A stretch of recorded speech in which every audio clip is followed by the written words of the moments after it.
and thermodynamics. So last time we said that any reaction that we're using biochemical standard conditions with that delta G for, we can run that thing in the lab. But in the body, we are utilizing a different Gibbs free energy. But to actually take into account what's occurring in the body, the one big thing that we actually care about is for biochemical standard conditions, all reagents must start out at 1 molar concentrations. In the body, that's not going to be true at all, right? Because we have varying concentrations of just about everything.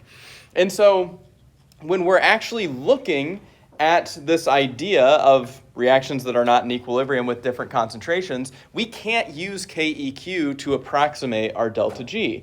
Instead, we have to define the concentrations of things present in solution using what is called a mass action ratio, which is denoted by Q. So you'll notice that we have a reaction that looks like this. It's the same one that we derived KEQ for previously. Some amount of A, some amount of B, some amount of C, some amount of D. If we were to actually utilize a mass action ratio, what you'll find is it looks incredibly similar to what we saw in our equilibrium one. Right? It's concentration of products divided by the concentration of our reactants, which of course sounds exactly like what KEQ was. But remember, the way that we actually determine KEQ is when we are at equilibrium. That's when we're measuring those concentrations. This is a measure of concentration at any point in time, whether or not that's the start of a reaction, the end of the reaction, or anywhere in between. And so what we can do is we can actually look at this and compare what the delta G naught prime, that biochemical standard is, compared to what is actually happening in the body, because now we have an additional delta G. And these are related by saying that any delta G value for what we have within our bodies is going to be equal to the biochemical standard conditions delta G, right, that free energy at biochemical standard, plus this term that takes into account that mass action ratio, the RT natural log of Q. And this derivation comes directly from that idea of we use delta G naught prime equals negative RT natural log of KEQ, and we're just essentially rearranging the equation, since when we are at equilibrium, delta G and delta G naught prime should be the exact same, right? So that's exactly what we're doing. And in the lab, delta G naught prime, this is what we can measure, right? So this can be measured directly. And then the same thing is true about something like Q, right? Because this Q term, this is variable. And this is something that we can technically measure in the body. And since this varies so much, this is what differs our delta G from our biochemical standard condition. All right? And this is actually a concept that you've seen before, just not as much of the background behind it. Because what we're stating is the free energy of any given reaction is equal to the free energy of just the reaction itself, bonds breaking, bonds forming, all of the entropy, plus what we would refer to as a concentration term. Because that's essentially what Q is giving us. And so if you think about what that means, not just mathematically, but as a principle of chemistry, what you would find is, oh my gosh, mass action ratios are the way that we actually do mathematics to talk about Le Chatelier's principle. So as a reminder, back in Gen Chem, Le Chatelier's principle states that if you have a lot of reactant, the reaction will start to favor products more. If you have a lot of products, it'll start to favor reactants more. And notice that since Q is defined as products over reactants, changing that Q term based on which one is larger or smaller changes which side of the reaction is favored based on that delta G. So we actually do have this mathematical way of describing Le Chatelier's, which is kind of cool. But this is essentially how we're able to figure out in biological systems what the energy of a reaction is. So when Q is very large, so that means the products have much more concentration than the reactants, the reactions become more endergonic. They're less favorable, That is literally Le Chatelier's principle. And then same thing with the opposite. When Q is very small, it actually makes them more exergonic, so more favorable. So metabolism in your body is completely regulated by a changing Q. There are other things that actually regulate metabolism, but this is one of the big ones. If your body can make sure that specific things are in specific concentrations, it can always ensure that the delta G is going to be favorable or not favorable for a given reaction. So let's put this to the test, right? Let's say we have a reaction, and its delta G naught prime, that biochemical standard condition, is negative 10 kilojoules per mole.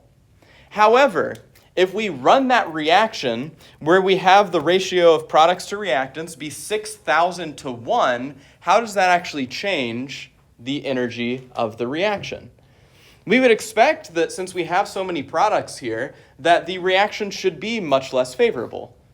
But we can now mathematically describe that. So let's assume that we're at 298 Kelvin, because I'm not going to change too much from the Gibbs standard energy in this case.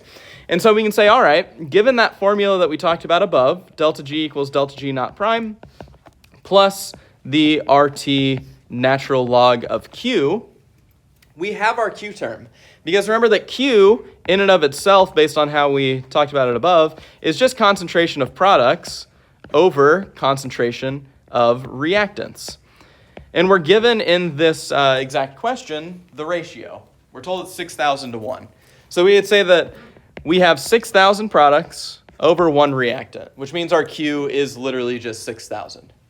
So from here, we can plug this in alongside our free energy above, right? Our new delta G, the actual energy of reaction given the concentrations we have here, is negative 10 kilojoules per mole, because that was our delta G naught prime, plus, remember that R, I'll always give it to you. It was a little higher in the PowerPoint, but it's that 0.08314 kilojoules per mole Kelvin. We multiply that by our temperature, in this case 298 Kelvin, and remember that'll be different in physiological conditions because it'll be 310 instead. And then this will also have our natural log of 6,000 because that's our Q term. If you do all this math, what you end up seeing is that the Q term, alongside the multiplication here, we would see that we're essentially modifying our delta G in this situation by adding on an additional 21.5 kilojoules per mole worth of energy. But that's positive energy, right? So like we said beforehand, that Q being so large forces the reaction more endergonic. And as a matter of fact, if this reaction were present in solution, our delta G would be 11.5 kilojoules per mole. So we see that in a reaction that from the baseline, just based on the actual enthalpy and entropy of reaction, it is favorable. Under the conditions that we have it with this Q, this is an unfavorable reaction, right? This is just endergonic and completely unfavorable.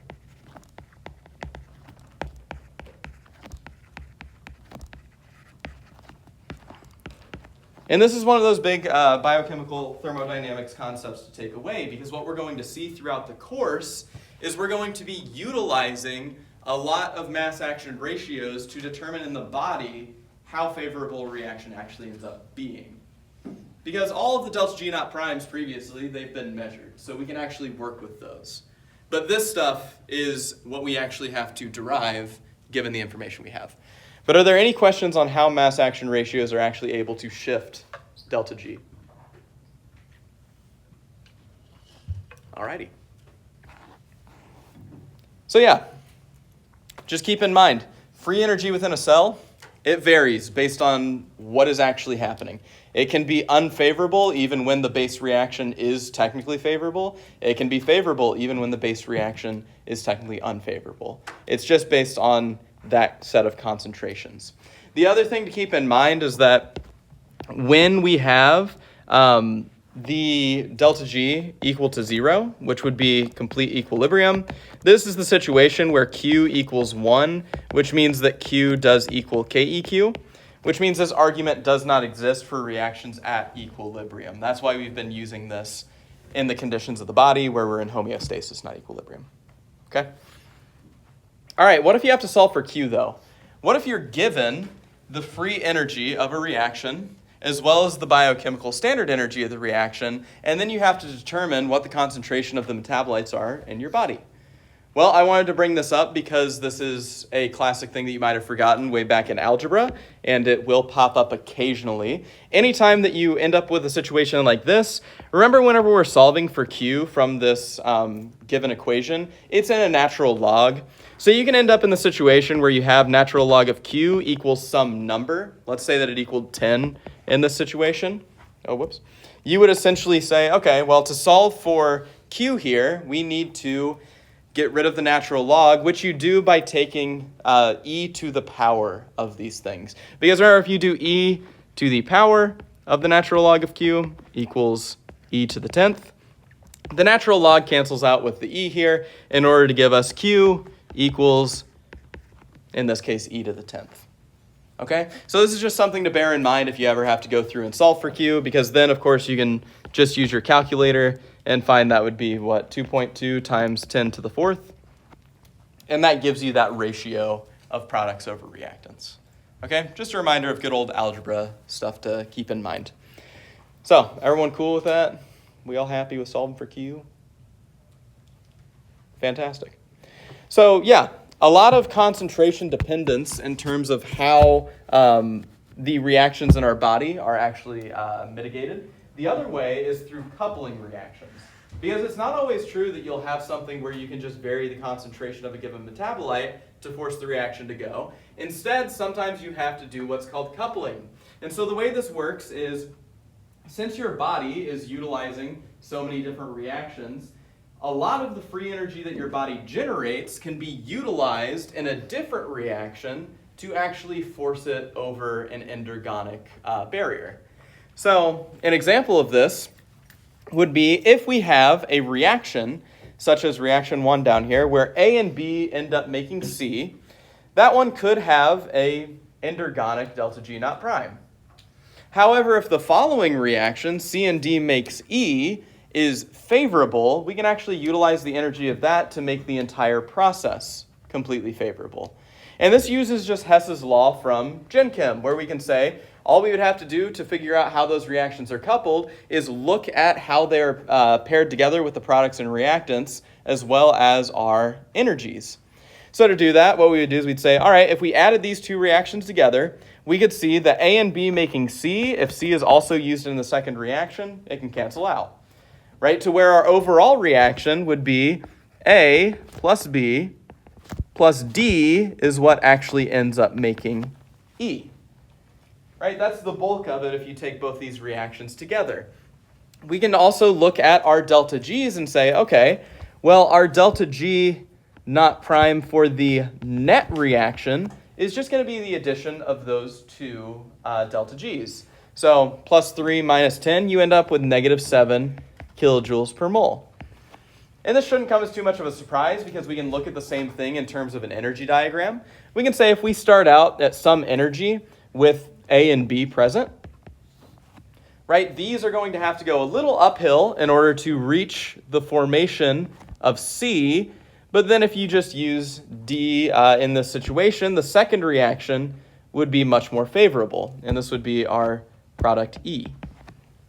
And you can see that in this given diagram, it shows the exact same thing that we did right there with the energies. We go up for the first step, so that would be our plus 3, and then we go down for a net of negative 7. All right, so our bodies are going to use this quite often, and the main place that we see this being used is in the hydrolysis of ATP. Right, you know from many other courses that ATP is the energy source for our bodies. And the reason it's such a good energy source is because the hydrolysis of the phosphoanhydride bonds within ATP nets you about 30.5 kilojoules per mole that can be used for any other reaction. So ATP is used very consistently to couple two reactions that are endergonic to allow them to become exergonic. Make sense? Okay. To give an idea of ATP being used this way, we can look at something like glutamine synthesis. So glutamine synthesis is one that essentially has this first step where we see ATP is being utilized to make this phosphate group attached to the oxygen of the glutamate. And then the second step, we're then swapping that out for an amine. Because if we were to try and go directly from glutamate to glutamine, which would be bypassing this intermediate reaction, this is completely unfavorable. And the reason for that is because that reaction of going from A to, I guess, C in this case, would be positive 14.2 kilojoules per mole. Right? That is very endergonic. It's to the point that your body can't just change the distribution of reactants and products to force it to go. Instead, that's why we actually have this first step here where the ATP is utilized to generate this new bond. Because the hydrolysis here that we see gives us 30.5 kilojoules per mole of energy to actually work with. And so since we can utilize ATP in this way, we can just add these two together to find out that in reality, this reaction would actually be, I'm bad at math on the spot, the delta G naught prime for the net reaction ends up being negative 16.3 kilojoules per mole. So we make the overall reaction favorable simply because we have to include that ATP hydrolysis in there. The other thing that you'll keep in mind whenever you're doing these things is that energy doesn't necessarily mean it's also completely lost, because we still have 16.3 kilojoules per mole that's being dispersed into the surroundings of the given cell in this case, which means this same energy that we're generating here, this can be used for other biochemical processes. And your body does try and be relatively efficient with this. That doesn't mean that we don't lose some energy to heat. Of course, that is one of the most common ways that we lose energy, but we are able to recover at least some of it for other processes. So ATP hydrolysis can be paired with multiple things to get them over the hill. Okay?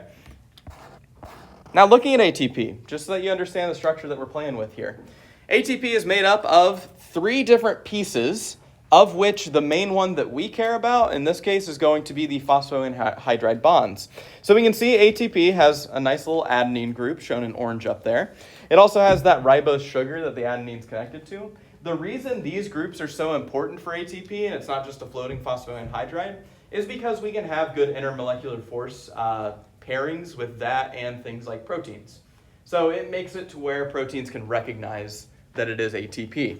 But where the energy comes from are these phosphoanhydride bonds. And you can see that there's 3 of them. That's why it is adenosine triphosphate and not just diphosphate or monophosphate. We'll see ADP and AMP show up throughout the course. But ATP is the primary source of our energy here because the hydrolysis of that first bond, very favorable, 30.5 kilojoules per mole. ADP can also be used for energy. It's just not as favorable. Right? Technically, the hydrolysis is more beneficial, but we end up seeing some issues in terms of binding whenever you start to get lower and lower on the totem pole of ATP. So yeah, the reason that ATP is so favorable to actually hydrolyze is first off, we have a relatively weak bond in the first place with that phosphoanhydride, and we have a bunch of electronic repulsion. Notice that all those phosphates that are present there, they have negative charges, and the negative charges being adjacent to other negative charges ends up giving us a little bit of electronic repulsion that's kind of pushing things outward. So we're adding some torsional strain to these bonds, which means that whenever we hydrolyze them, we relieve that torsional strain, which is a gain of energy.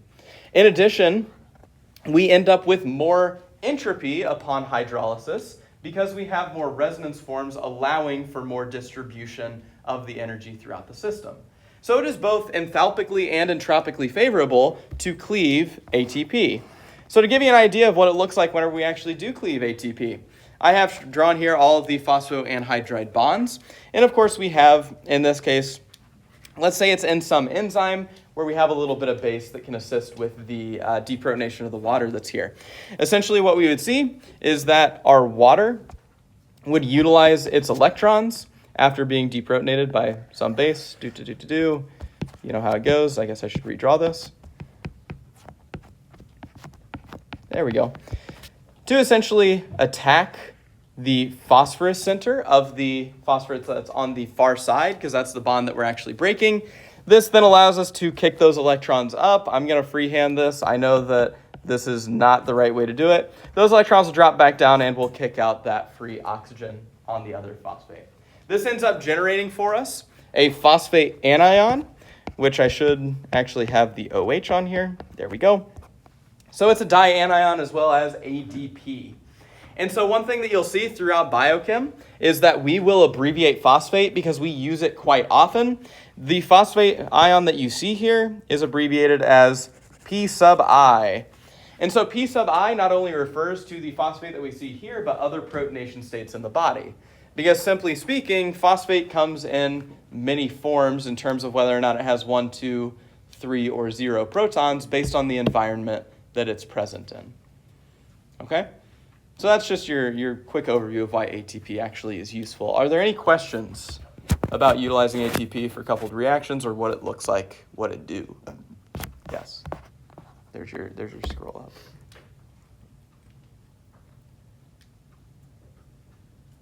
Okay. If I'm not mistaken, oh no, we have a couple more slides. So I'll let you finish drawing stuff out for a moment. What's up, Cam? That very last arrow, are you breaking the phosphate group off of the ATP? Yep, we're essentially utilizing the rest of the ADP as a leaving group because that's resonance stabilized with the negative charge. So this oxygen is this one down here. Didn't see that you were attaching the OH. Yeah, we're utilizing the water as our nucleophile in this case. Okie dokie.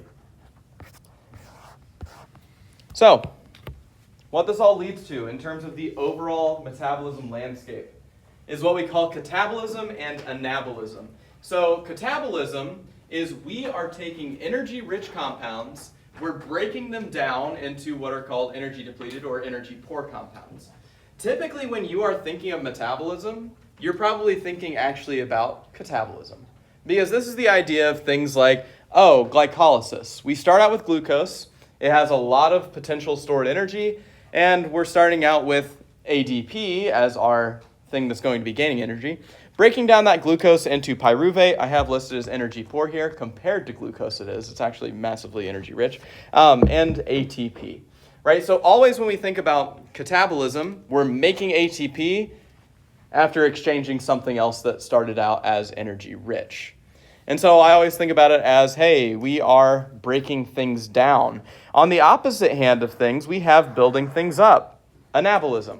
So anabolic pathways, they produce the larger biomolecules that make up our entire body at the cost of ATP, right? So this is sort of the equilibrium, or I guess back and forth that your body's always doing.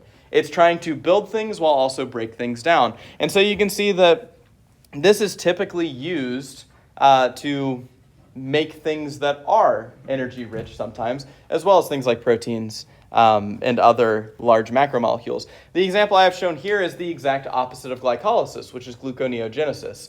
We are taking ATP, pyruvate, and in this case GTP, but we'll talk about what that means when we get there. It's pretty much ATP.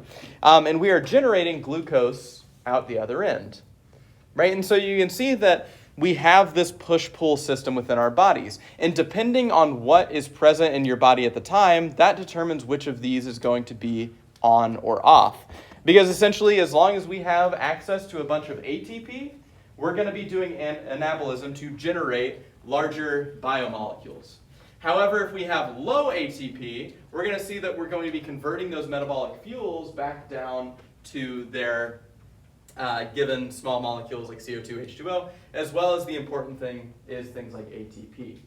Now, this is exactly why whenever we talk about metabolism, we're going to talk a ton about regulation in the body and how your body actually determines this, because it's not just based on ATP, it's based on a lot of other factors, but ATP is one of the primary things that we care about here. Okay? So the big takeaway from thermodynamics in that case is just there's a lot of flux going on in our bodies, and we're going to differentiate when it's happening, but we can also predict the underlying outcomes in terms of the values of things like delta G, delta H, and delta S. Okay? On Monday, we're going to start talking about IMFs, and that'll wrap up all of our physical biochemistry stuff. But one thing I do want to remind you of is that I did post another practice worksheet about physical biochemistry. So have fun with that. And then on the quiz, we will have everything up to this point. Okay, the practice quiz is pretty good and spot on about what's on there, but who knows, I may make it a little more difficult for the fun of it. All right,